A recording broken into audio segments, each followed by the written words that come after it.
The conference room aboard the Valkyrie flagship was filled with the soft purple glow of holographic displays. Admiral Kethron stood at the center, his forearms crossed behind his back as he studied the star maps floating before him. His scales, a deep crimson that marked him as high nobility, caught the light as he turned to face his command staff. "Another species claims this region of space," he said, his voice carrying the weight of absolute confidence. "They call themselves humans. Our scouts report they have established colonies on 17 worlds within what we consider Dominion territory." Ambassador Thelvar, whose silver scales marked him as a diplomat rather than a warrior, stepped forward. His eyes, large and black like polished stones, reflected concern. "My Lord Admiral, perhaps we should attempt peaceful negotiations first. Our intelligence is limited regarding this species." Kethron's mandibles clicked together in what passed for laughter among the Valkyrie. "Thelvar, your caution is noted but unnecessary. We have conquered 47 species in the last 2 centuries. Our fleet numbers in the thousands. We control more than 300 systems. What could this single species possibly possess that would give us pause?" The holographic display shifted, showing images captured by long-range sensors. The humans appeared remarkably fragile. They stood upright on 2 legs, had only 2 arms, and their bodies lacked any natural armor or weapons. They were shorter than the Valkyrie, less muscular than the Kryn, and possessed none of the natural advantages that marked successful warrior races. "They look soft," Commander Velixis observed, her tone dismissive. "No claws, no armored hide, no natural weapons at all. How did such a species even survive to reach space?" Thelvar pulled up additional data on his personal tablet. "That is precisely what concerns me, Commander. According to our analysis of their public transmissions, humans have been spacefaring for less than 300 years. Yet they have spread across dozens of systems with remarkable speed. Their technology appears advanced in certain areas, particularly in propulsion. And..." "Enough," Kethron interrupted, waving one hand dismissively. "Every species thinks their technology is special. Every species believes they are unique. Then they meet the Dominion, and they learn the truth. Strength comes from numbers, from discipline, from the willingness to dominate. These humans will be no different." The Admiral gestured to the display, bringing up tactical information. "Our forces have been assembling at the border for 3 weeks, 327 warships, including 15 dreadnoughts. We have enough firepower to reduce their colonies to ash. They will see our might and surrender, as all others have done." Thelvar's concern deepened, but he knew better than to push the Admiral too hard. "And if they do not surrender, my lord? Then we will demonstrate the price of defiance," Kethron said coldly. "Send them our standard ultimatum. They have 48 hours to acknowledge Dominion sovereignty over all contested systems and begin evacuating their colonies. If they refuse, we will remove them by force." The message was transmitted within the hour. It was written in the formal style of the Dominion, filled with flowery language about the inevitable march of progress and the benefits of joining the greater galactic community under Valkyrie rule. Beneath the diplomatic words, however, the threat was clear: submit or die. The human response came back in less than 6 hours. Thelvar read it first, his expression growing troubled as he processed the brief message. He brought it to the Admiral immediately. Kethron read the message aloud, his voice dripping with contempt. "To the Valkyrie Dominion, we decline your offer. Human colonies are sovereign territory. Any military action against our citizens will be considered an act of war. We strongly advise you to reconsider your position. You do not understand what you are threatening." End quote. "We considered Ostpingtime." The Admiral crumpled the datapad in one powerful hand. "The arrogance of these creatures. They dare to threaten us? Commander Velixis, how many ships do our scouts indicate they have in the region?" Velixis consulted her tactical display. "Our best estimates suggest no more than 30 vessels, my lord." Most appear to be lightly armed patrol craft and transport ships. We have detected no major military installations, no defense platforms, nothing that would pose a credible threat to our fleet. Then we will teach them a lesson in humility, Kethron decided. We will not wait the full 48 hours. Target the mining colony on the fourth planet of the system they call New Aberdeen. It is far from their core worlds, but valuable enough to demonstrate our seriousness. A surgical strike. We will destroy their orbital facilities and give them one more chance to surrender before we proceed further. Delvar felt a chill run down his spine. My lord, perhaps we should gather more intelligence first. The humans seemed very confident in their response. What if they have what? Kethron turned to face the ambassador fully, his height advantage making the question feel like a physical threat. Hidden fleets? Secret weapons? Thelvar, you have been a diplomat too long. You see shadows where there is only the posturing of a weak species trying to appear strong. This is a common tactic. They hope to buy time, to make us cautious.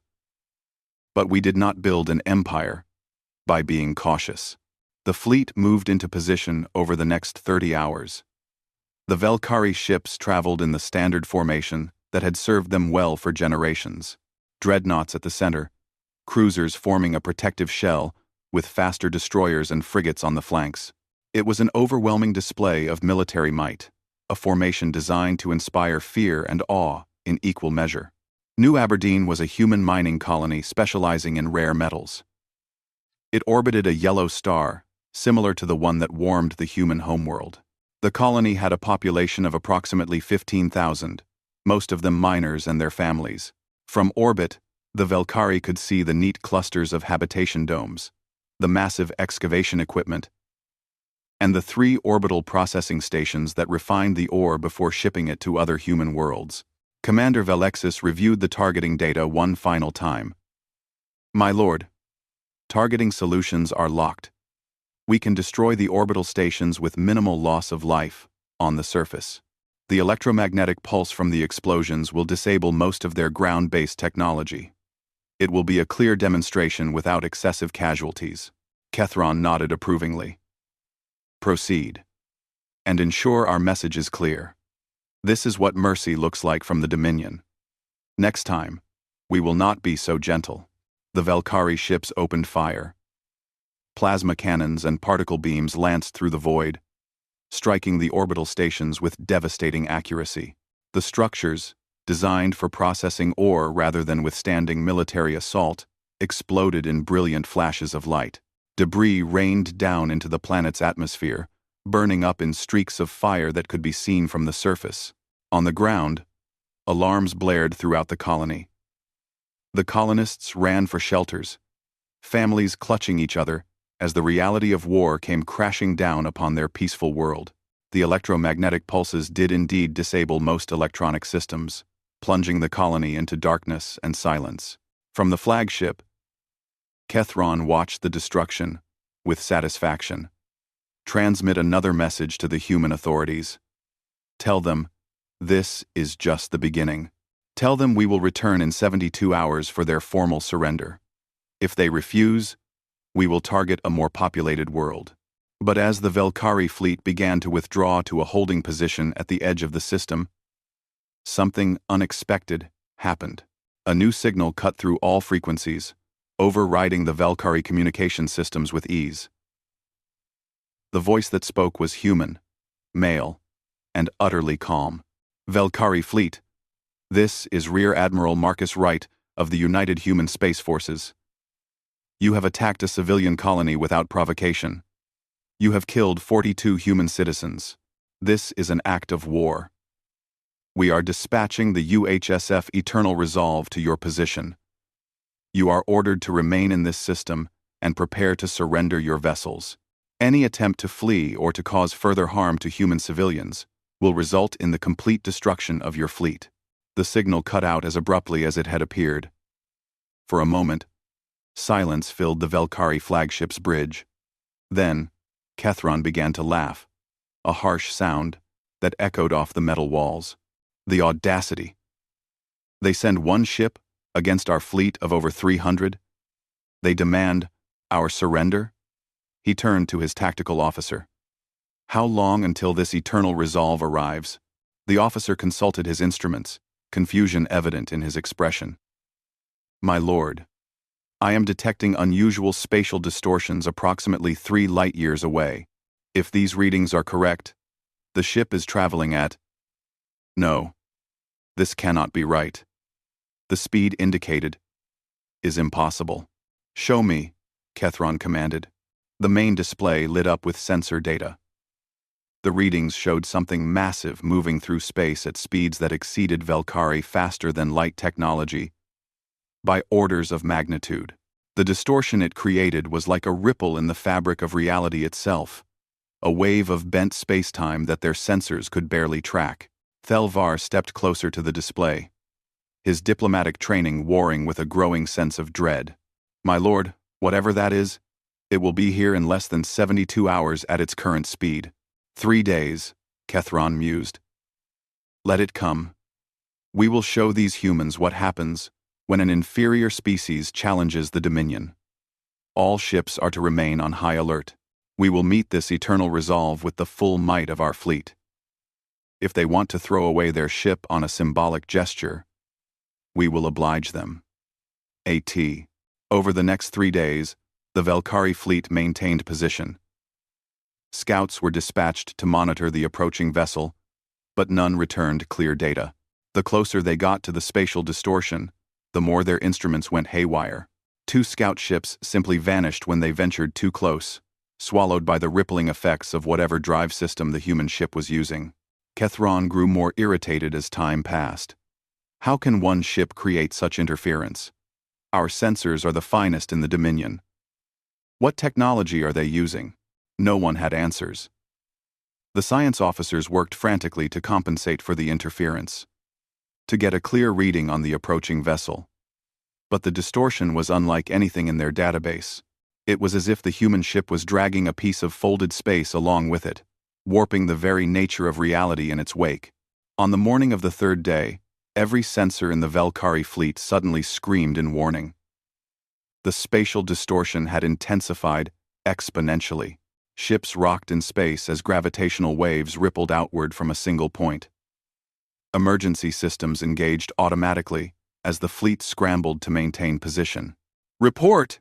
Kethron shouted over the alarm klaxons.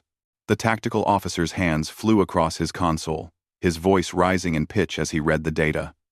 My lord, the distortion is resolving. The ship is dropping out of faster-than-light travel directly ahead of our position. Distance, 10,000 kilometers and closing. My lord, the mass readings. This cannot be accurate. On screen, show me this human ship. The main view screen flickered and then stabilized. What appeared made every Velkari on the bridge fall silent. Even Kethron, veteran of 100 battles, felt something cold settle in his chest. The human battleship emerged from the dissipating spatial distortion like a predator stepping out of shadows. It was enormous beyond comprehension, dwarfing even the largest Velkari dreadnought. The ship stretched for kilometers, its hull a matte black that seemed to absorb light rather than reflect it. Along its length, thousands of weapons emplacements were visible, each one larger than a Velkari destroyer. The ship's design was brutal and efficient, with none of the aesthetic curves or decorative elements that marked Velkari vessels. This was a machine built for one purpose: war. As they watched, the battleship's running lights activated, illuminating portions of its hull. They could see the name etched in letters, hundreds of meters tall. Eternal Resolve. Thelvar's voice came out as barely a whisper. Merciful ancestors, what have we awakened? 1. The human ship hung in space before them, silent and ominous. No immediate attack came. No demands were broadcast. The Eternal Resolve simply sat there, its presence alone more intimidating than any threat could have been. Around it, space seemed to shimmer slightly, as if the ship was wrapped in some kind of protective field that bent light and energy. Commander Velixes broke the silence, her voice shaking slightly. My lord, Our tactical computers are attempting to calculate the ship's capabilities based on its energy signature. The power output we are reading exceeds our entire fleet combined. The ship's defensive fields are unlike anything in our technology database. And, my lord, we are detecting what appear to be fighter launch bays, large enough to deploy craft the size of our cruisers. Kethron stared at the screen, his mind racing. His pride warred with the growing realization that he had made a terrible mistake. One ship. The humans had sent one ship. But that ship was a monster that made his fleet look like a collection of toys. The communication system activated again. The same calm human voice from before. Valkyrie Fleet. This is the UHSF Eternal Resolve. You are surrounded by weapons systems that can destroy your entire force in minutes. This is your only opportunity to surrender. Power down your weapons and prepare to be boarded. You will be taken into custody and returned to your government, along with our formal declaration of war. Or you can choose to fight, and we will send your wreckage home instead. You have 5 minutes to decide. Choose wisely. The line went dead. 5 minutes. The humans were giving them 5 minutes to surrender an entire fleet to a single ship. The arrogance of it should have been insulting. But as Kethron looked at that massive black vessel hanging in space like a sword of judgment, he felt something he had never experienced in his entire military career. He felt fear. The 5 minutes stretched like hours. On the bridge of the Valkyrie flagship, nobody moved. Every eye was fixed on the massive human battleship that dominated their view screens. The Eternal Resolve simply floated there, patient and utterly confident, like a predator that knew its prey had nowhere to run. Admiral Kethron's mind raced through possibilities. His entire career had been built on the principle of overwhelming force. The Valkyrie Dominion had always won through superior numbers and coordinated attacks. 300 ships against one should be an easy victory, regardless of size difference. But something about this situation felt fundamentally wrong. Tactical analysis, he ordered, his voice steadier than he felt. Give me options for attack patterns. Commander Velexis worked her console, but her movements were hesitant. My lord, our computers are having difficulty generating reliable attack vectors. The human ship's energy signature is interfering with our targeting systems. Additionally, the defensive field surrounding the vessel is reading at power levels that suggest it could withstand significant bombardment. How significant? Velexis swallowed hard. If our models are correct, my lord, the shields could potentially absorb the combined firepower of our entire fleet for an extended period. Perhaps hours, and that is assuming the field does not have some form of regenerative capability, which our sensors suggest it might. Thelvar approached the admiral, keeping his voice low. My lord, perhaps we should consider their offer. We could surrender, allow ourselves to be taken into custody, and buy time for the Dominion to prepare a proper response. This is clearly not a typical engagement. Surrender? Kethron's voice rose. You suggest I surrender over 300 warships to a single enemy vessel without even testing their capabilities? Do you know what that would do to the Dominion's reputation? Every species we have conquered would see it as weakness. Rebellions would erupt across dozens of systems. Better than losing the entire fleet, my lord, Thelvar argued quietly. If we fight and lose, the result is the same, except we will have no survivors to report what we learned. Kethron turned away from the ambassador, his jaw set. We will not surrender. But neither will we be reckless. Velexis, prepare the fleet for defensive formation. Delta 7. All dreadnoughts to the front. Overlapping shields. We will probe their defenses with a limited strike. Let us see if this human monster can truly stand against Valkyrie firepower. The fleet began to move, ships sliding into new positions with practiced efficiency. The 15 dreadnoughts formed the front line, their shields linking together to create a unified barrier. Behind them, cruisers and destroyers arranged themselves for maximum fire coverage. It was a formation designed to concentrate overwhelming firepower on a single target, while maintaining strong defensive capabilities.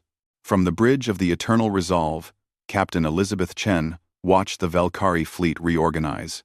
She sat in her command chair, a simple, elevated seat in the center of a bridge that looked more like a war room than the decorated spaces common to alien vessels. Screens covered every wall, displaying tactical data, ship status, and views from hundreds of external cameras. Her crew worked in silence. Each officer focused on their station. "They are not going to surrender," her tactical officer observed. Lieutenant Commander James Park had served with Chen for 7 years and could read enemy behavior patterns with eerie accuracy. "Defensive formation. Trying to feel us out." "Expected," Chen replied calmly. "They have never faced anything like us. They are operating on assumptions based on their previous conquests. Those assumptions are about to be shattered." "Should we fire a warning shot, Captain?" asked Commander Sarah Mitchell, the ship's executive officer. Chen shook her head. "No warnings. They attacked New Aberdeen. They killed civilians. They made their choice when they opened fire on that mining station. Now they get to learn what it means to wage war against humanity." She activated the fleet-wide communication. "All stations, battle stations, prepare to engage. Rules of engagement are weapons free on my command. Primary targets are the dreadnoughts. Let us show them what real firepower looks like."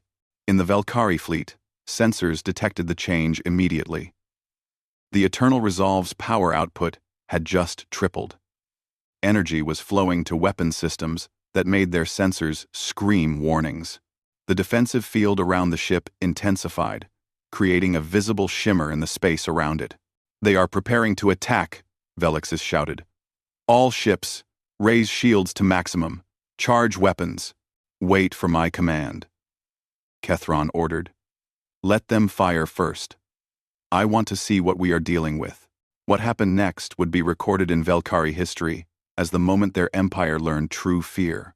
The Eternal Resolve did not fire all its weapons at once. That would come later. Instead, Captain Chen ordered a demonstration. A single weapon system activated, one of dozens running along the battleship's port side. It was called a mass driver cannon, though that simple name did not do justice to its devastating nature. The weapon used magnetic acceleration to fire a solid tungsten projectile the size of a small house at a significant fraction of the speed of light. The projectile itself had no explosive warhead. It did not need one. At the velocity it traveled, the kinetic energy alone was equivalent to a nuclear weapon. The cannon fired with no visible beam or energy discharge. One moment, there was nothing. The next moment, a Valkyrie dreadnought simply exploded. The tungsten projectile punched through the ship's shields as if they did not exist, tore through the armored hull, and continued out the other side. The kinetic energy transfer was so massive that the dreadnought broke apart, sections of the ship spinning away in different directions as secondary explosions rippled through what remained. The entire engagement had taken less than 2 seconds. On the Valkyrie flagship, alarm klaxons blared. "Dreadnought Valor's hammer is destroyed," Velixis reported, her voice cracking. "Total loss! No survivors. My lord, we did not even see what hit it. One moment, it was there. The next, all ships, return fire," Kethron roared. "Concentrated barrage on that human ship."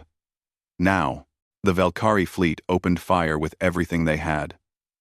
Plasma cannons, particle beams, missile volleys, and energy torpedoes all streaked toward the Eternal Resolve in a storm of destruction. It was enough firepower to reduce a planet's surface to molten slag. It was the kind of bombardment that no ship should be able to survive. The weapons struck the Eternal Resolve's shields and simply stopped. The defensive field, which human engineers called a multi-layered gravitational deflection system, used precisely controlled gravity wells to deflect incoming fire. Solid projectiles were pulled off course. Energy weapons were dispersed across the field's surface, their power dissipating harmlessly. Missiles were caught in gravitational eddies and torn apart before they could detonate. Not a single shot reached the battleship's hull. "Impossible," Velexis whispered, staring at her tactical display. Our entire fleet's opening salvo, and we caused 0 damage. 0. Their shields did not even flicker. On the Eternal Resolve, Chen watched the display with satisfaction. Their weapons are impressive. For their technology level, she commented. But they are using directed energy and conventional projectiles. Our shields were designed to stop weaponry. Much more advanced than this. Should we demonstrate our point defense systems, Captain? Park asked. Not yet. Let us respond to their salvo with one of our own. Target the dreadnoughts. Fire broadside. Weapons batteries 1 through 10. Spread the fire. The human battleship's port side lit up as 10 separate weapons. Batteries opened fire simultaneously. These were not the massive mass driver cannon from before. These were plasma lance batteries, human-designed energy weapons that focused superheated plasma into tight beams with devastating cutting power. 10 beams of brilliant blue-white energy lanced across space. Each beam was as thick as a Valkyrie cruiser and burned with the heat of a small star. They crossed the distance between the fleets in an instant. 7 more Valkyrie dreadnoughts simply ceased to exist.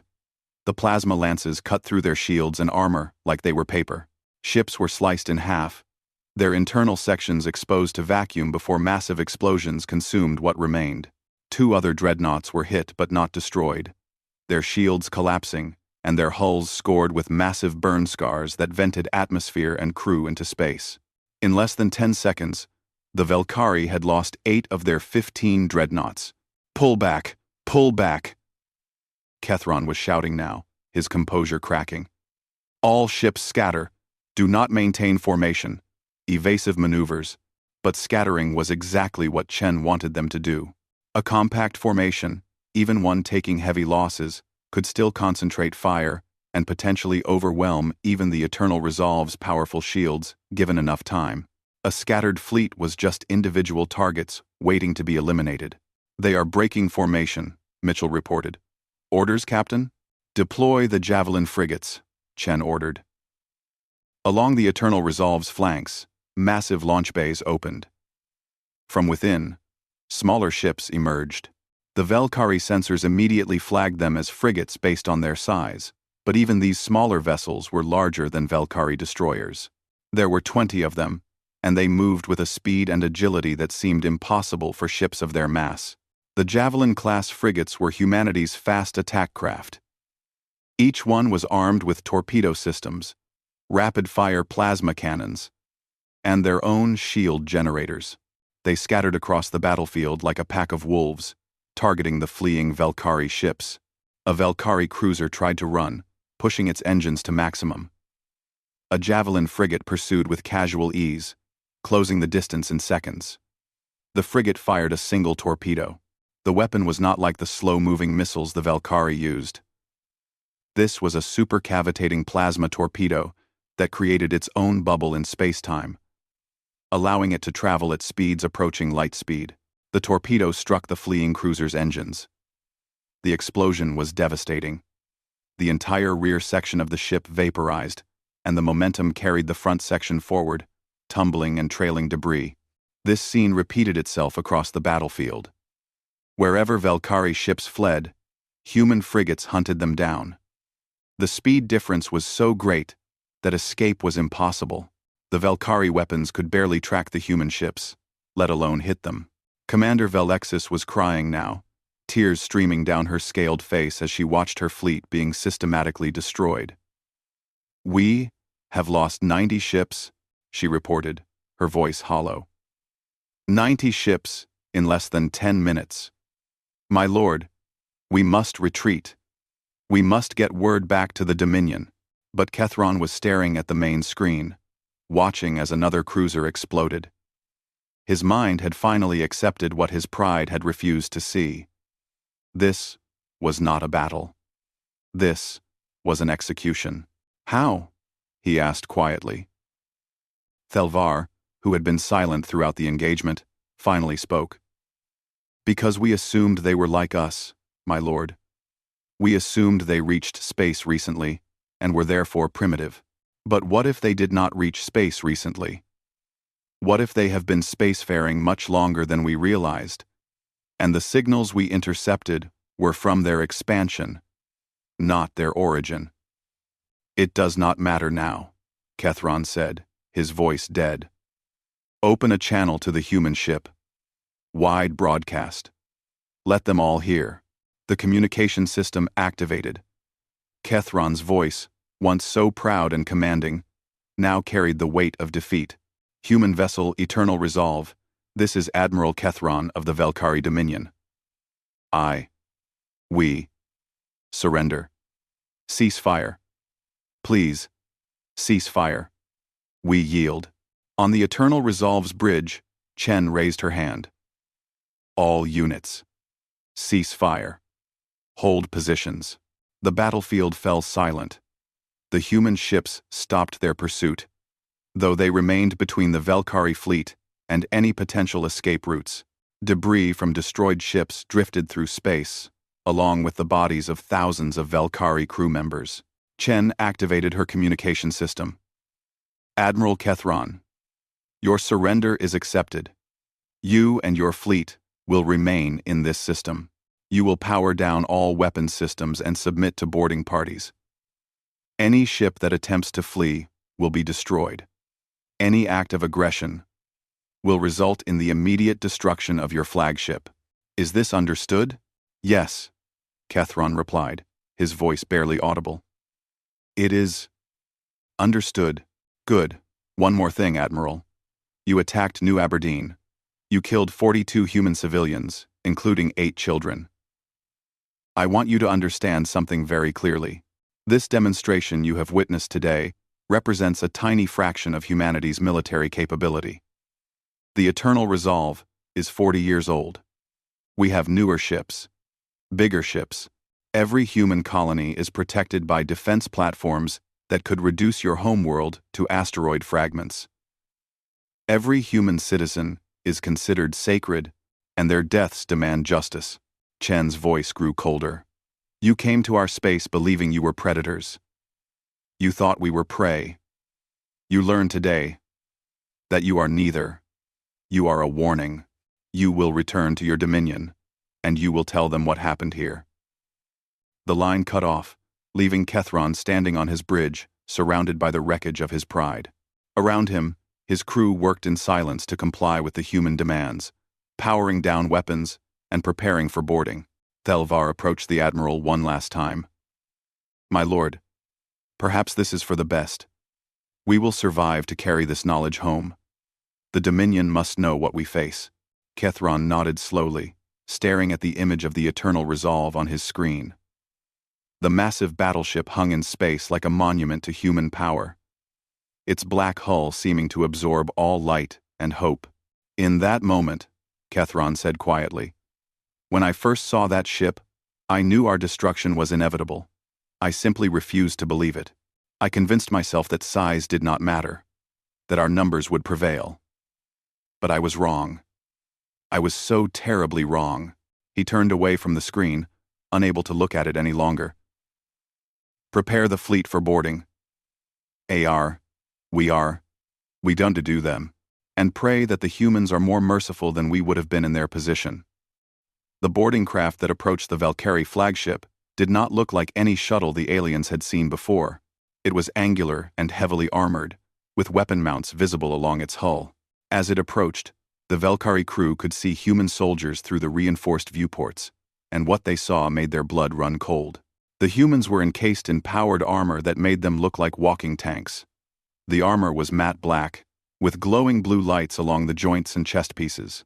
Each suit stood over 7 feet tall, adding bulk and height to the already intimidating human warriors inside.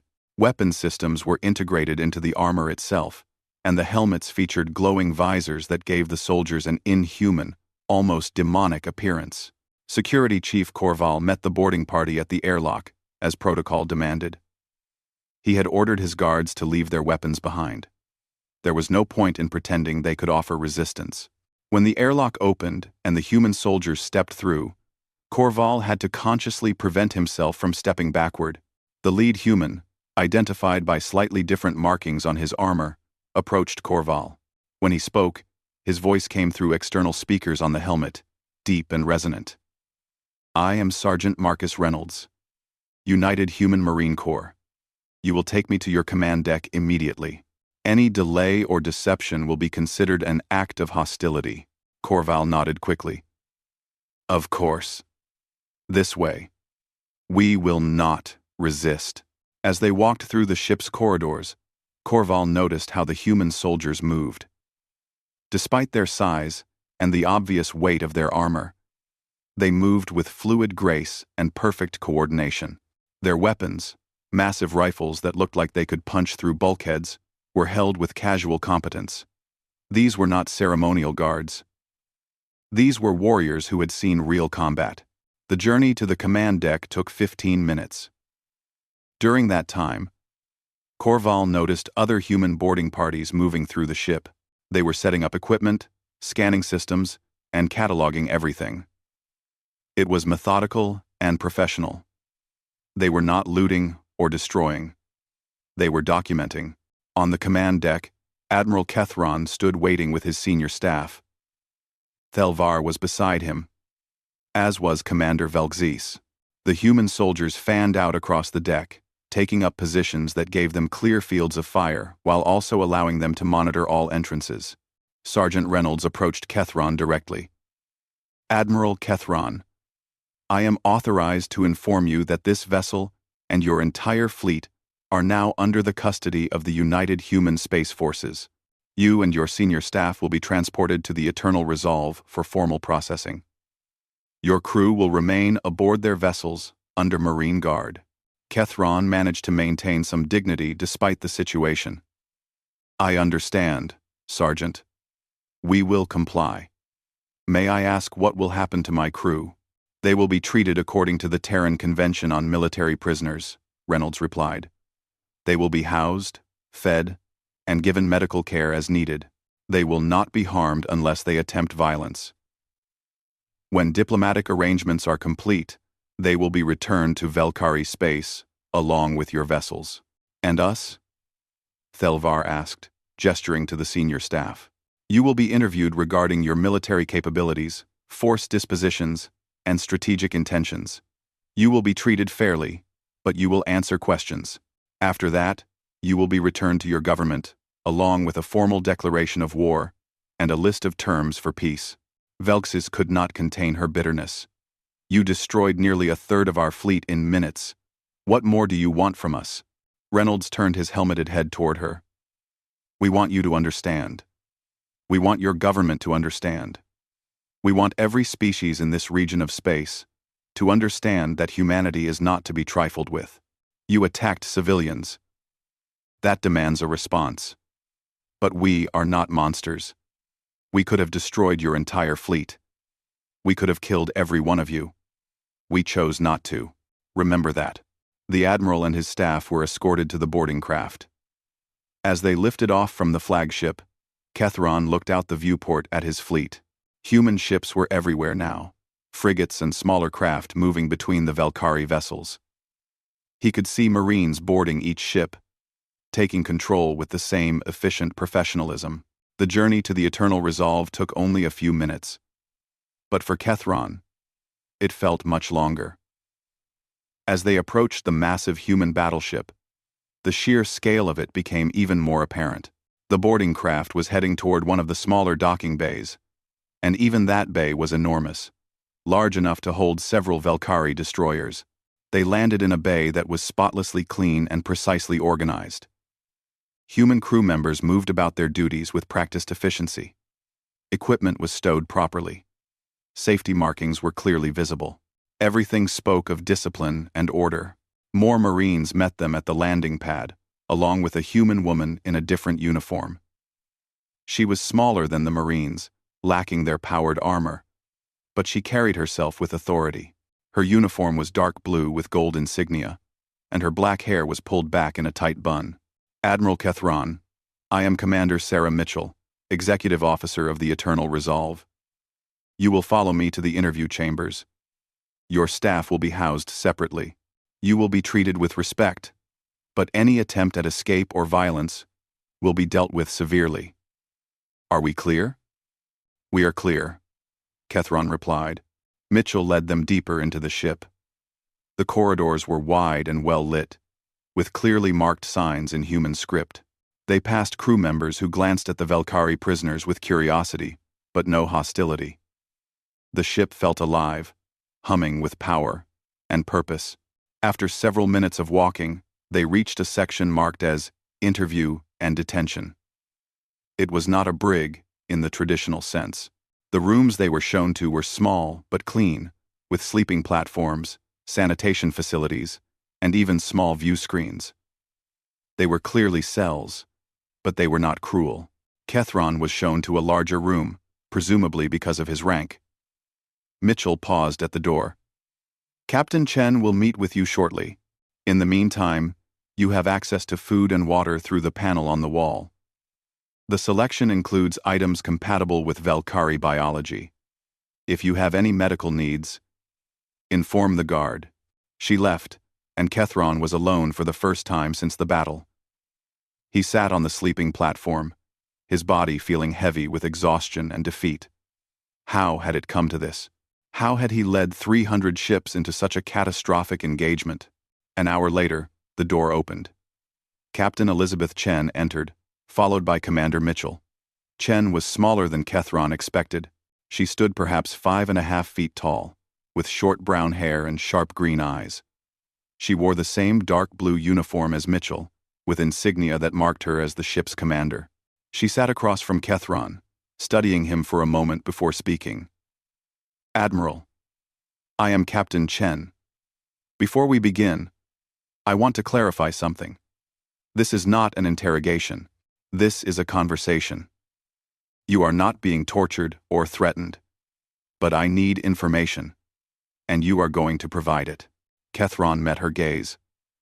And if I refuse, then you will sit in this room for however long it takes for you to change your mind, Chen replied calmly. But I do not think you will refuse. You attacked us because you thought we were weak. You learned otherwise.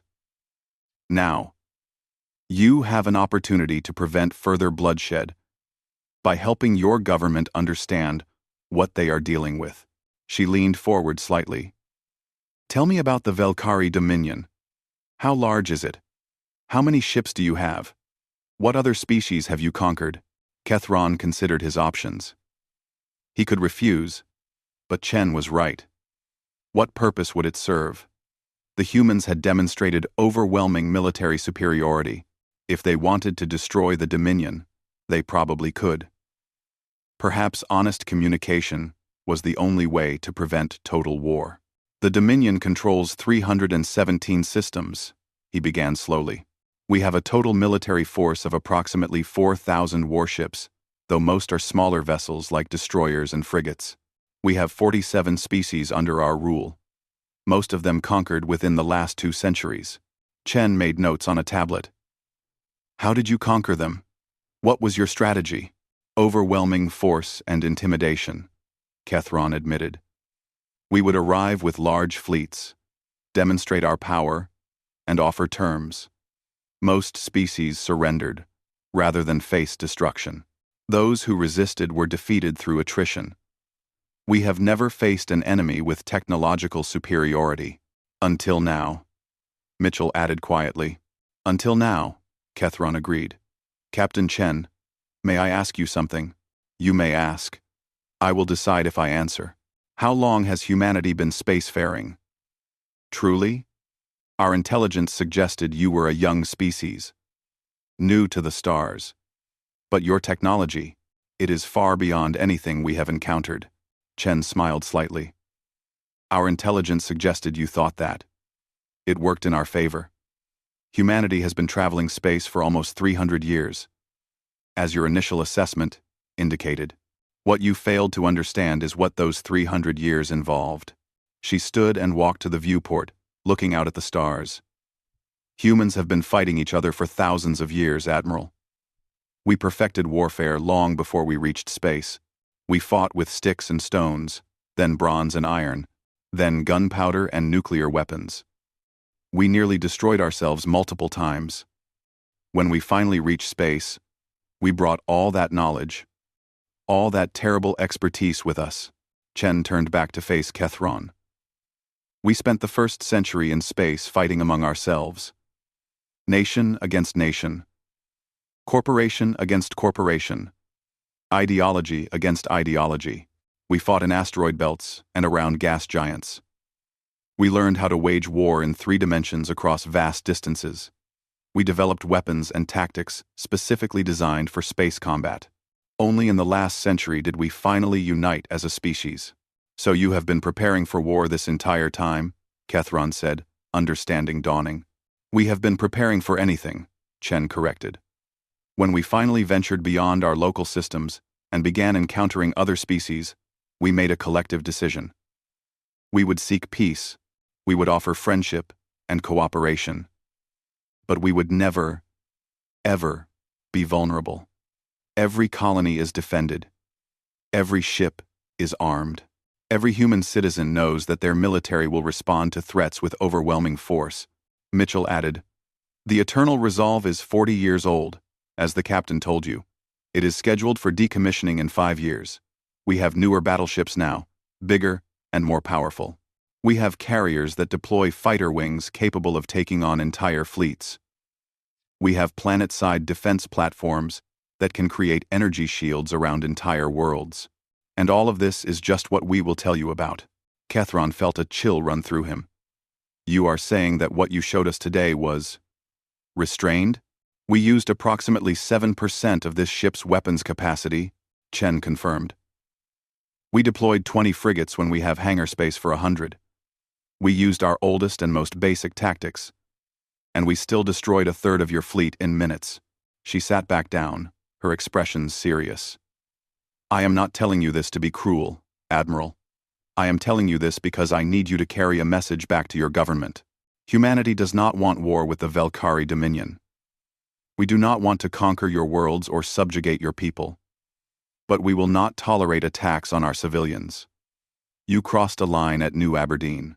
People died because of your decision." "I understand," Kethron said quietly. "What are your terms? You will return to your government with a full report of what happened here. You will include tactical data showing the engagement, sensor logs, everything. You will make it clear that resistance is futile.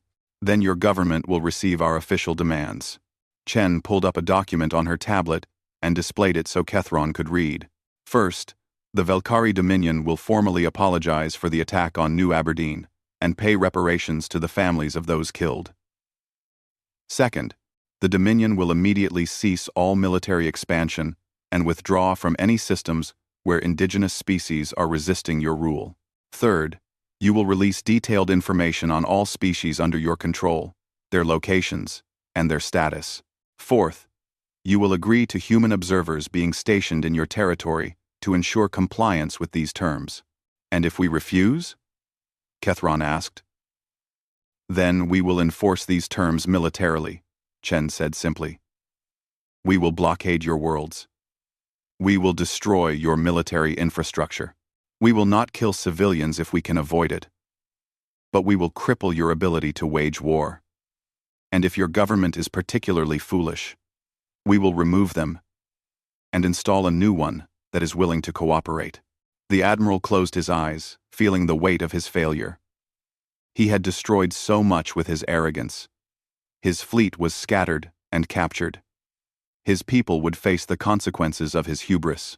And the Dominion, the mighty Velkhari Dominion that had conquered dozens of species, was now at the mercy of humans.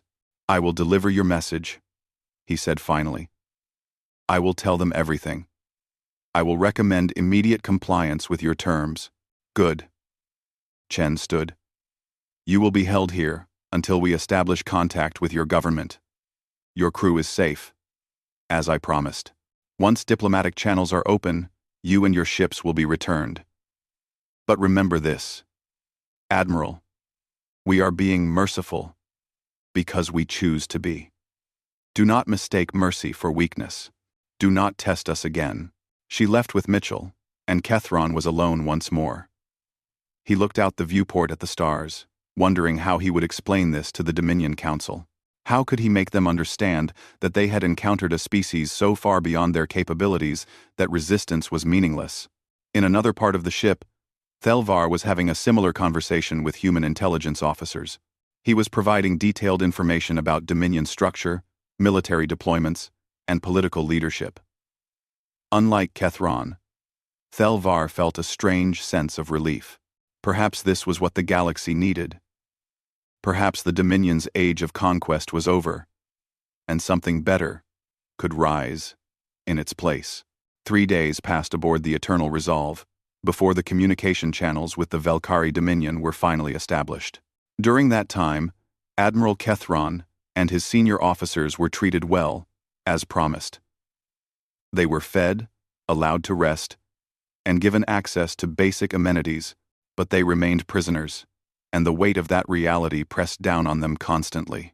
On the 4th day, Commander Mitchell came to Kethron's quarters. "Admiral, we have established contact with your government. The Dominion Council wishes to speak with you. Captain Chen will be present during the conversation, along with human diplomatic staff. You will be allowed to give your report, but we will be monitoring everything said."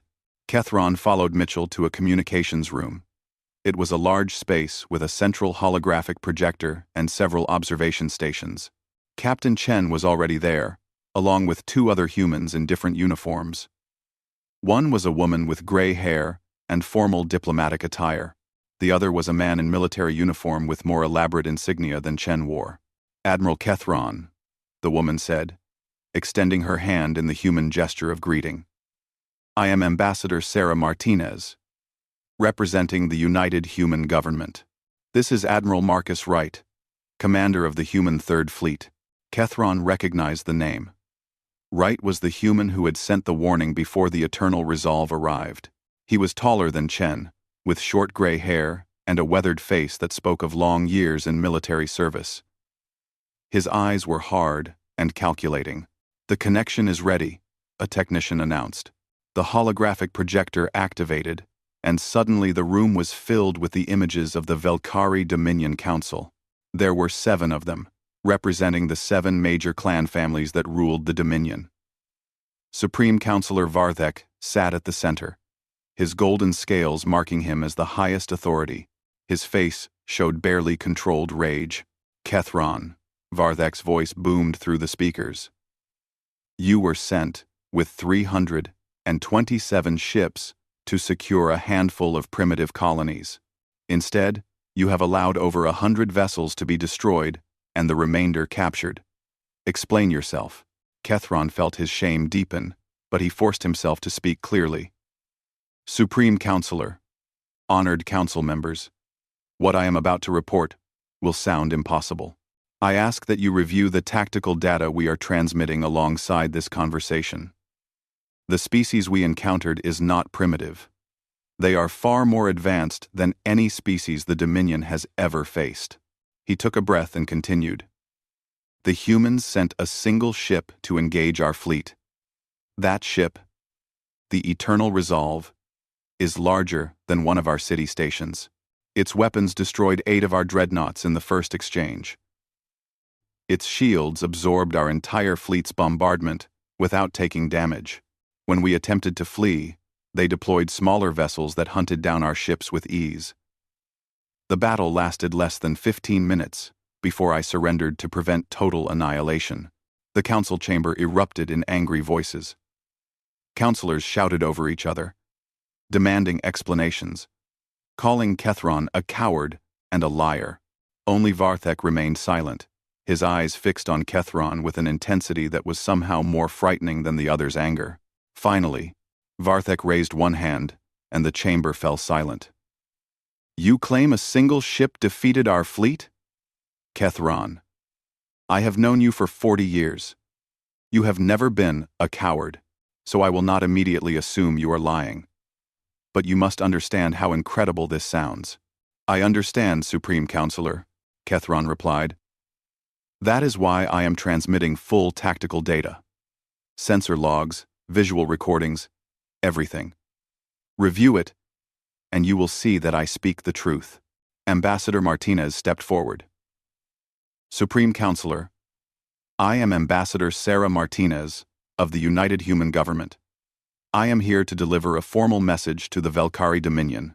Your forces attacked a human civilian colony without provocation. This constitutes an act of war.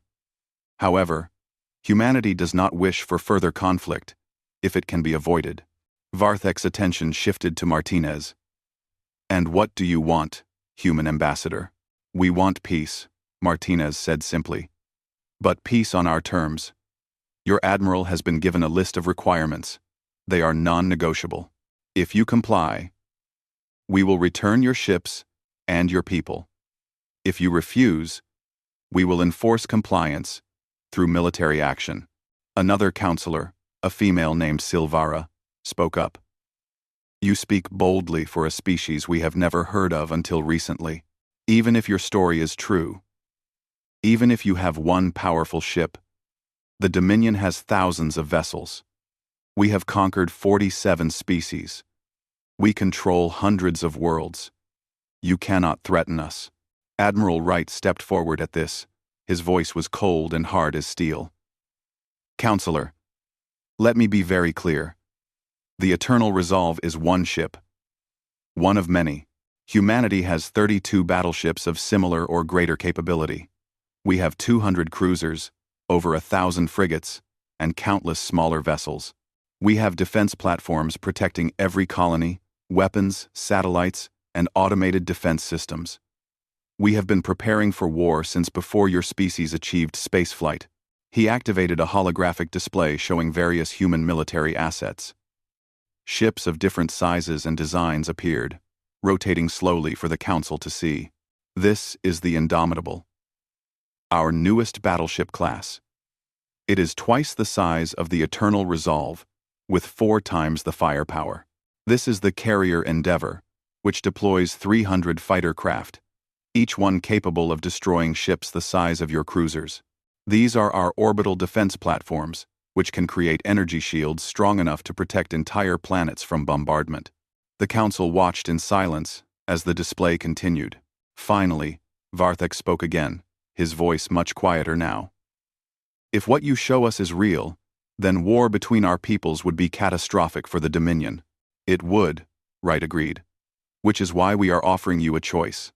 Accept our terms, which are actually quite reasonable given the circumstances, or face military action. We do not want to destroy the Dominion. We do not want to kill your people. But we will not allow attacks on human civilians to go unpunished, and we will not tolerate aggressive expansion by any species in this region of space." Martinez took over again, her tone more diplomatic. "Let me outline our requirements once more. First, formal apology and reparations for the New Aberdeen attack. Second, cessation of military expansion and withdrawal from systems where you are actively conquering indigenous species. Third, detailed information on all species under your control so we can assess their situations. Fourth, acceptance of human observers to ensure compliance. In return," she continued, "we offer you peace. We will not attack your core worlds. We will not interfere with your internal governance. We will even offer trade agreements and technology exchanges, provided you demonstrate good faith. Think of this not as defeat, but as an opportunity to transform the Dominion into something better." Counselor Silvara looked like she wanted to argue, but Varthek silenced her with a gesture. The Supreme Counselor studied the humans for a long moment, then turned his attention back to Kethron. "Admiral, you have served the Dominion faithfully for your entire life. I need your honest assessment. If we refuse these terms and go to war with humanity, what is the likely outcome?" "2?" Kethron met his leader's gaze directly. "Supreme Counselor, I watched our finest ships torn apart like they were made of paper. I saw weapons that make our most advanced systems look primitive. I stood aboard a human battleship that could house our entire population of Capital City inside its hull, and they told me, directly, that all of this represents old technology, that they have newer, and more powerful weapons they did not even deploy against us. He paused, gathering his courage. If we go to war with humanity, we will lose. Not eventually. Not after a long struggle. We will lose quickly and decisively. They will destroy our fleets, blockade our worlds, and dismantle our military infrastructure. They might be merciful and spare civilians, or they might not. But the Dominion as we know it will cease to exist. The council chamber fell completely silent. Several councillors looked shocked. Others looked angry. Varthek simply looked tired. Admiral Wright, Varthek said, if we were to agree to your terms, how would the process work? Wright's expression softened slightly.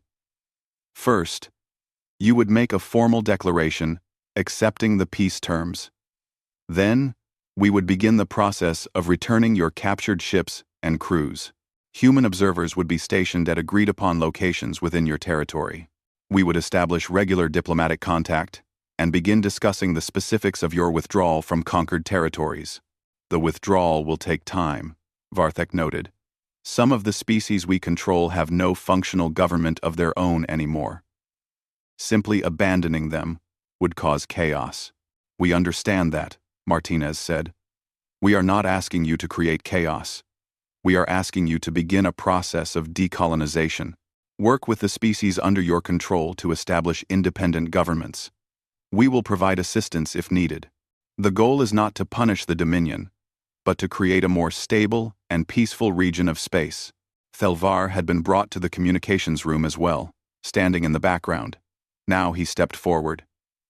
Supreme Counselor, may I speak? Varthek looked surprised but nodded. I have spent the last 3 days talking with human diplomatic staff, Thelvar said. I have learned much about their history and their philosophy. They are not conquerors. They do not seek to dominate others. But they are absolutely committed to protecting their own people and preventing others from aggressive expansion. What they offer us is not surrender, but transformation. The Dominion could become a legitimate government respected by other species, rather than an empire maintained by fear. End quote. Silvara interrupted. You speak as if you have been converted to their cause. Thelvar, have you forgotten your loyalty to the Dominion? I have not forgotten. Thelvar replied calmly. I am thinking of what is best for our people. Continuing our current path will lead to war with humanity. And we will lose. Accepting their terms gives us a chance to survive, and perhaps even prosper. Varthek raised his hand again, silencing the brewing argument. He looked at each of his fellow counselors in turn, then back at the humans. We will need time to discuss this among ourselves. Give us 1 cycle to deliberate, and we will provide our answer. 24 hours, Wright said. You have 24 hours. If we do not receive an acceptable response in that time, we will assume you have chosen war, and we will act accordingly. The connection terminated, leaving the humans and their Velkari prisoners in the communications room. Kethron felt drained, as if the weight of the entire conversation had been pressing down on him physically. Captain Chen approached him. You gave them good advice, Admiral. Let us hope they are wise enough to take it. If they are not, Kethron asked quietly, then a lot of people on both sides will die unnecessarily. Chen replied. War is always wasteful. It solves problems through destruction rather than construction. But if your government forces our hand, we will do what we must. The next 24 hours were the longest of Kethron's life. He was returned to his quarters, where he could do nothing but wait and think about what would happen. Would the council accept the terms? Or would pride and tradition drive them to reject humanity's offer? He thought about his family back on the homeworld. His mate, his offspring, his clan brothers. If war came, would they be safe? The humans claimed they did not target civilians, but war had a way of spreading destruction far beyond military targets. He thought about the 47 species under Dominion control. Many of them had been conquered during his career. He had led fleets that destroyed their defenses and forced their surrender. He had believed, truly believed, that he was bringing them into a greater civilization. Now, he wondered if he had simply been a tool of oppression. Finally, with just 1 hour remaining in the deadline, Commander Mitchell came to his quarters. "Admiral, the Council has transmitted their response. Captain Chen wants you present when we review it." Kethron followed her back to the communications room. The human command staff was already assembled. Captain Chen stood at the center, reading from a data tablet. She looked up as Kethron entered. "Your council has accepted our terms," she announced. "The Dominion formally apologizes for the attack on New Aberdeen and agrees to pay reparations. They commit to ceasing military expansion and beginning a process of decolonization. They agree to human observers and diplomatic presence within Dominion space." Kethron felt relief wash over him. "They agreed to everything? There are some caveats and requests for clarifications," Ambassador Martinez said, stepping forward with her own tablet. "They want to negotiate the specific timeline for withdrawal from various systems. They want assurances about non-interference in their internal affairs. They want to discuss the scope and authority of human observers. But the core elements are accepted." "This is good news," Admiral Wright said. "It means we can avoid further bloodshed. Admiral Kethron, your ships will be returned to you within the week. Your crews will be released. You and your senior staff will be transported back to Dominion space, along with our diplomatic team, to begin formal negotiations." Kethron bowed his head in acknowledgement. "Thank you, Admiral. And I am sorry for what happened at New Aberdeen. It was wrong." Chen walked over to stand in front of him. "Admiral, war makes monsters of us all sometimes. What matters is what we do after. You convinced your council to choose peace. That took courage. Remember that." Over the next several days, preparations were made for the return of the Velkari fleet. Human Marines withdrew from the captured ships, leaving them under the control of their original crews. Supplies were provided, repairs were made to damaged vessels, and detailed instructions were given for the journey home. The day before departure, Kethron was given a tour of the Eternal Resolve by Captain Chen herself. She showed him the massive hangar bays, the engineering sections that powered the great ship, the weapons batteries that had destroyed his fleet so easily. She wanted him to truly understand what he was dealing with. "This ship is scheduled to be decommissioned," Chen told him as they stood in one of the observation decks, looking out at the fleet of Velkari vessels preparing to depart. "In 5 years, it will be retired and eventually dismantled. We will replace it with newer designs. That is how quickly human military technology advances." "A sobering thought," Kethron replied. "Captain, may I ask you something personal?" "You may ask. Do you enjoy this? The power? The ability to destroy any enemy with ease?" Chen was quiet for a moment. "No, Admiral.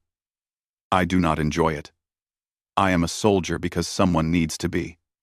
I command this ship because I am good at it, but I would much rather live in a universe where such weapons were unnecessary. Every time I give the order to fire, every time lives are lost because of my decisions. It weighs on me. War is not glorious. It is necessary sometimes, but it is never glorious." She turned to face him directly. "That is why we try so hard to avoid it. That is why we offered your council terms, rather than simply destroying the Dominion. We have the power to wage war effectively, but we have the wisdom to prefer peace." Kethron nodded slowly. "I am beginning to understand that. Perhaps there is something the Dominion can learn from humanity after all." 6 months had passed since the Battle of New Aberdeen, as it came to be known throughout the galaxy. The news of what happened had spread far beyond the Velkari Dominion, carried by traders, refugees, and spies. Every species in the region now knew about humanity and their overwhelming military power. On the Velkari homeworld, in the Grand Council chambers where the fate of an empire was decided, Thelvar stood before the assembled leadership.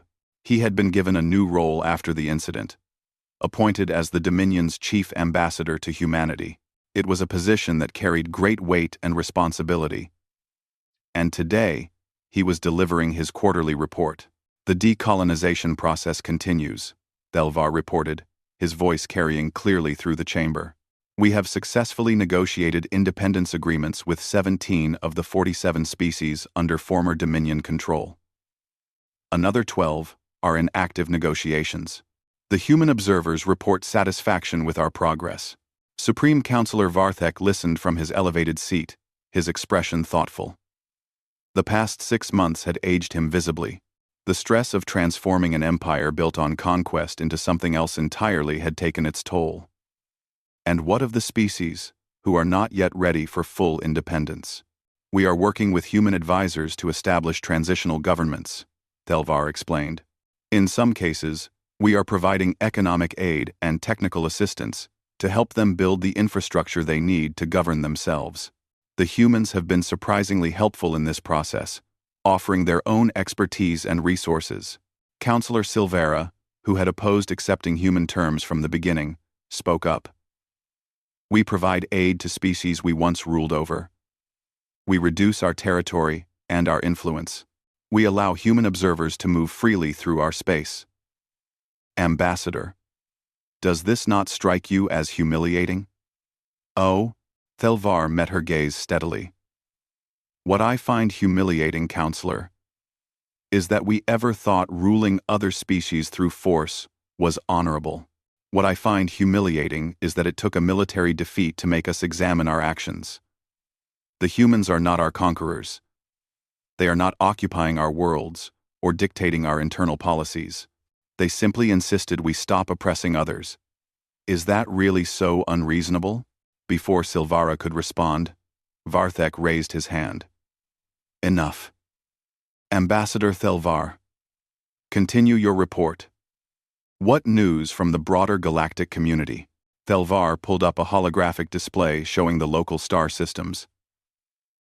That is perhaps the most significant development, Supreme Counselor. News of humanity's military capabilities has spread throughout the region. Several aggressive species have immediately halted their expansion plans. The Kryn hegemony, which was preparing to invade the Solari systems, has withdrawn their fleets entirely. The Thovian raiders have ceased their attacks on merchant vessels. Everyone is afraid of drawing human attention. He highlighted several systems on the display. More significantly, 12 species have formally requested human protection. They have asked for defense agreements, for human military presence in their space, for the security that comes from being under humanity's umbrella. The humans have been selective in their responses, but they have accepted several of these requests. Admiral Kethron, who now served as military advisor to the Council, added his perspective. The strategic implications are enormous. Within 6 months, humanity has become the dominant military power in this entire region of space. And they achieved it without fighting another battle. After New Aberdeen, they have created a new order simply through reputation. Varthek stood and walked to the holographic display, studying it carefully. And what do the humans want from this new order? What is their ultimate goal? They call it the Coalition for Peaceful Cooperation, Thelvar said. It is not an empire. Each species maintains its sovereignty and independence. But member species agree to certain principles. No aggressive expansion, peaceful resolution of disputes, mutual defense against external threats, and free trade between members.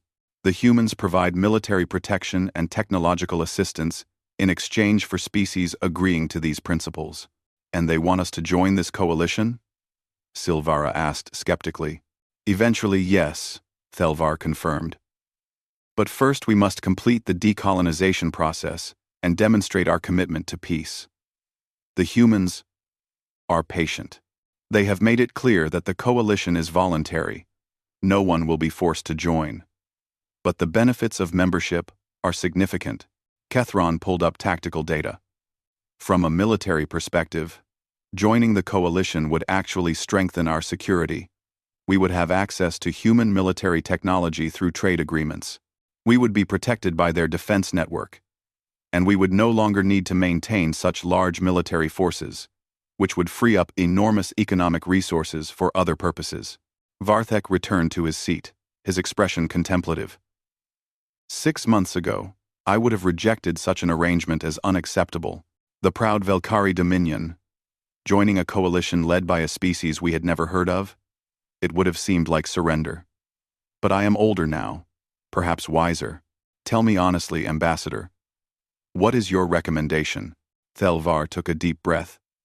Supreme Counselor, honored council members, I have spent the last 6 months working closely with human diplomatic and military personnel.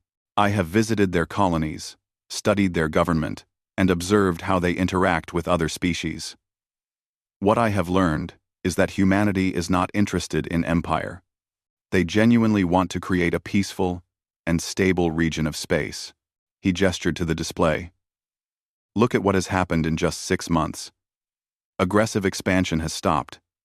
Piracy has decreased. Trade is increasing. Species that were mortal enemies are now in negotiations because humans are mediating their disputes. The humans have brought order to chaos, and they did it not through conquest, but through strength combined with restraint. My recommendation, Thelvar continued, is that we embrace this new reality. We complete the decolonization process with full commitment. We apply to join the coalition as soon as we are eligible. We transform the Dominion from an empire built on conquest into a legitimate government that other species respect. This is not defeat. This is evolution. The council chamber erupted in discussion. Some councillors supported Thelvar's recommendation enthusiastically. Others remained skeptical. The debate continued for hours, with passionate arguments on both sides. Finally, Varthek called for order. We will not decide this today, but we will continue moving forward with the decolonization process. We will maintain positive relations with humanity, and we will keep the option of coalition membership under serious consideration. Meanwhile, far across the galaxy, in the human colony on New Aberdeen that had been attacked 6 months ago, reconstruction was nearly complete. The orbital processing stations had been rebuilt, better than before. The colony had received additional defensive platforms to ensure such an attack could never happen again. In the colony's central administration building, Governor Patricia Morrison met with Captain Elizabeth Chen, who had taken personal interest in the colony's recovery. Chen had visited several times over the past months, checking on the reconstruction and meeting with the families of those who had died in the attack. The memorial will be completed next week, Morrison said, showing Chen the plans. 42 names engraved in stone, with a view of the stars they lived and died under. It is important that we remember. Chen studied the memorial design with approval. It is important. And it is important that the rest of humanity remembers too. What happened here was not your fault, Governor, but it was the spark that changed everything. Do you ever wonder if we overreacted? Morrison asked quietly. The Velkari killed 42 people, and we responded by destroying over 100 of their ships. Was that proportional? We destroyed ships, not cities, Chen replied. We gave them every opportunity to surrender.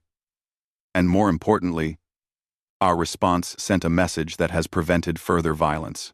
How many lives have been saved because other aggressive species now think twice before attacking anyone? The Kryn hegemony was preparing to invade the Solari systems. That would have killed millions, but they called off the invasion. Because they saw what happened here. She turned to face Morrison directly. Governor, I cannot speak for every human or every decision our government makes, but I can tell you that the policy we followed was not about revenge.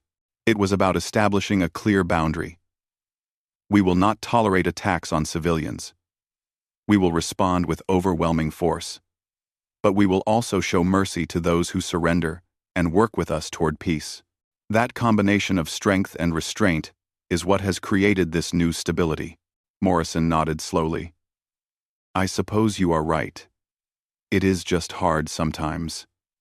Knowing that so much came from such tragedy here. That is the nature of turning points, Chen said. They often come from tragedy. But what matters is what we build from them. In another part of the galaxy, on a space station that served as the headquarters for the newly formed Coalition for Peaceful Cooperation, Ambassador Sarah Martinez presided over a meeting of representatives from 23 different species. It was a chaotic gathering, with beings of wildly different appearances and communication styles, all trying to work together. A representative of the Solari, a species of crystalline beings who communicated through light patterns, was speaking through a translation device. "We formally request admission to the Coalition. Our worlds are vulnerable to larger, aggressive species. We need the protection that membership would provide." End quote. A Kryn representative, whose species had been one of those aggressive powers before learning about humanity, interjected. "The Solari were a target of our expansion plans before we learned of human military capabilities. We formally withdraw all territorial claims to their systems and support their admission to the Coalition." Martinez made notes on her tablet.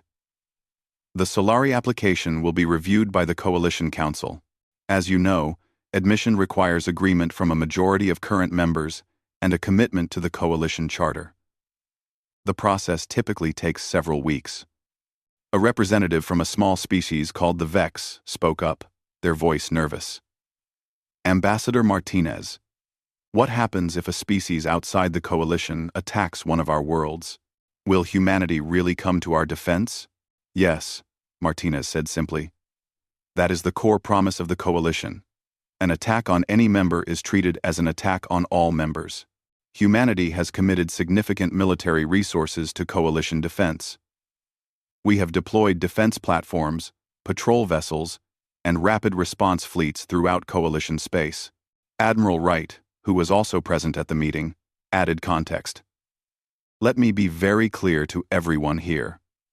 The Coalition is not a human empire with a fancy name. We do not control your governments.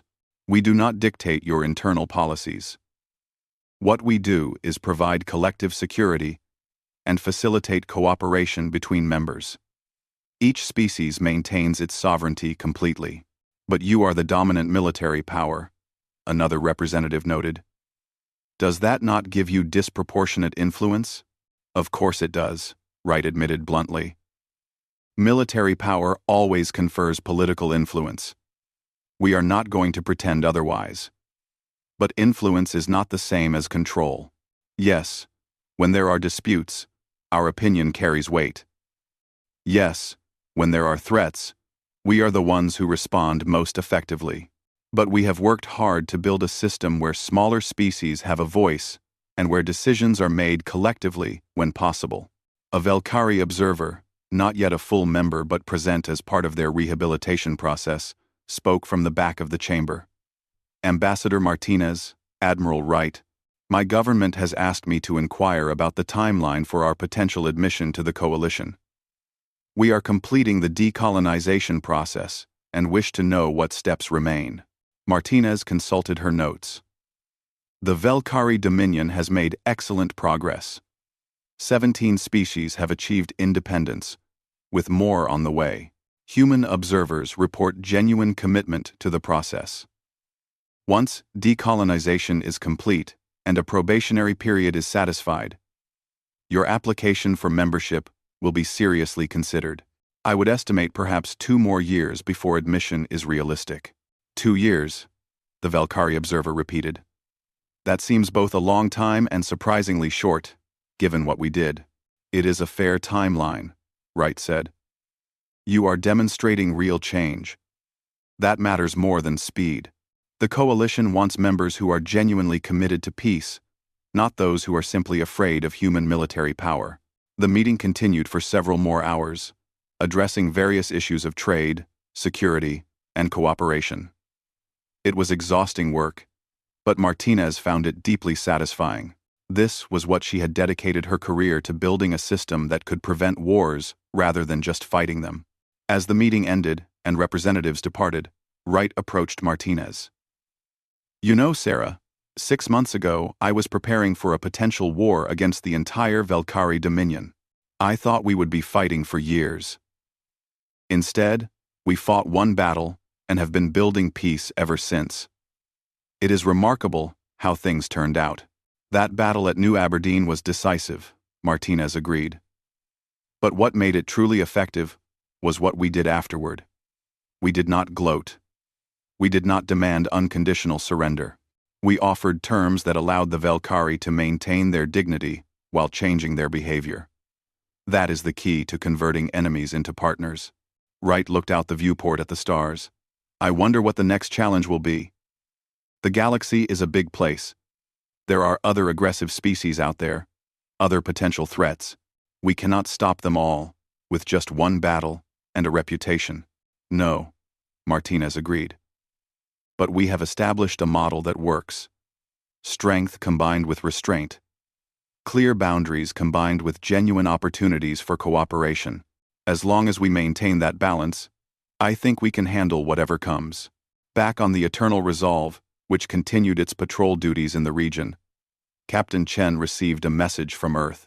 It was from the United Human Space Forces Command, informing her that the Eternal Resolve had been selected for an extended deployment. Rather than being decommissioned in 5 years as originally planned, the ship would serve as the flagship for coalition operations for at least another decade. Chen read the message with mixed feelings. Part of her had looked forward to retirement, to stepping away from military service and finding a quieter life. But another part of her recognized the importance of what they were building. The Eternal Resolve had become a symbol, not just of human military power, but of humanity's commitment to protecting others. She called Commander Mitchell to her ready room. We have new orders. Extended deployment as coalition flagship. How do you think the crew will take the news? Mitchell smiled. I think most of them will be pleased, Captain. We have become something important. This ship scared the hell out of the Velkari, but now it represents security for dozens of species who would otherwise be vulnerable. That is a mission worth extending our service for. I agree, Chen said. Prepare a ship-wide announcement. I will address the crew this evening. That evening, Chen stood on the bridge and activated the internal communication system. Her image and voice were broadcast to every section of the massive ship, reaching the thousands of crew members who kept the Eternal Resolve operational. This is the captain, she began. 6 months ago, we engaged the Velkari fleet at New Aberdeen. It was a decisive victory that demonstrated human military superiority and prevented a wider war. But what has happened since that battle is more important than the battle itself. We have helped build something new in this region of space. A coalition of species working together for mutual defense and peaceful cooperation. She paused, looking around the bridge at her officers. I have just received orders extending our deployment. The Eternal Resolve will serve as the coalition flagship for at least 10 more years. I know some of you may have hoped for different assignments, for transfers back to Earth, for an end to long patrol duties. But I am asking you to embrace this mission. We are not just a warship anymore. We are a symbol of what humanity represents. Strength, protection, and the willingness to stand up for those who cannot stand up for themselves. Our presence here prevents wars, she continued. Our reputation stops aggressive species from preying on weaker ones. Our commitment to the coalition creates stability where there was chaos. This is important work. Perhaps the most important work any of us will ever do. I am proud to serve with you, and I am proud of what we have accomplished together. The ship-wide system crackled with applause and cheers from various sections. The crew, it seemed, understood the importance of their mission. On the Velkari homeworld, former Admiral Kethron sat in his private quarters, writing in a journal that would later be published and become required reading in Velkari schools. He wrote about his experiences, about the battle, about meeting the humans, and about the lessons he had learned. He wrote, "In that moment, when I first saw their battleship, when the Eternal Resolve dropped out of faster-than-light travel and hung in space before our fleet, like a dark god of war, I knew our destruction was inevitable. I knew that everything we had built, everything we believed about our dominance, was about to be shattered. But I was wrong about what that destruction would mean. Yes, they destroyed our ships. Yes, they shattered our military power. and forced us to change our ways. But they did not destroy us as a people. They did not conquer our worlds or enslave our population. Instead, they destroyed our arrogance. They destroyed our belief that might makes right. They destroyed our empire. But in doing so, they gave us the chance to become something better. 6 months later, I look at what the Dominion is becoming, and I feel something I never expected. Hope. We are releasing species we once conquered. We are building relationships based on cooperation rather than domination. We are learning to be part of a community rather than rulers of an empire. This transformation is painful, but it is necessary. The humans taught us that true strength is not just the ability to destroy, but the wisdom to show restraint. They could have annihilated us. They chose mercy instead, and in that mercy, they gave us the opportunity to evolve into a civilization we can actually be proud of. He paused in his writing, looking out his window at the stars.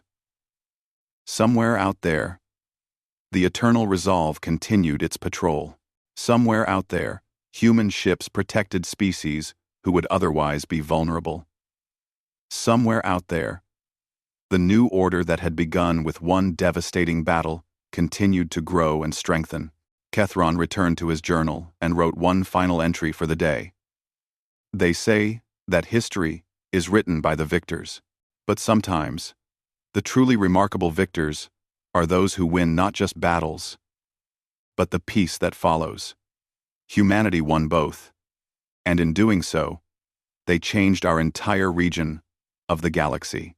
We saw their battleship, and in that moment, we knew our old way of life was ending. What we did not know, what we could not have imagined, was that this ending would be the beginning of something far better. The galaxy continued to turn.